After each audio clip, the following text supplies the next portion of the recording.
Filing মূলত স্থাপনার গভীর ফাউন্ডেশন। ফাইলিং এর প্রয়োজনীয়তা সয়েল টেস্ট রিপোর্টের মাধ্যমে জানা যায়। চলুন জেনে নিই কেন ফাইলিং করতে হয়।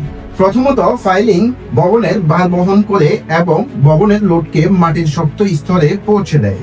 দ্বিতীয়ত, যে সকল স্থানের মাটি সঠিক গঠনের নয়, মাটির পর্যাপ্ত ভার বহন ক্ষমতা নেই, সেসব স্থানে সাধারণত মাটি দুর্বল হয়। এইসব স্থানে ফাইলিং প্রয়োজন হয়। তৃতীয়ত, ভবনের চাপে মাটি সরে যাওয়া বা ক্ষয় হয়ে যাওয়া রোধ করে।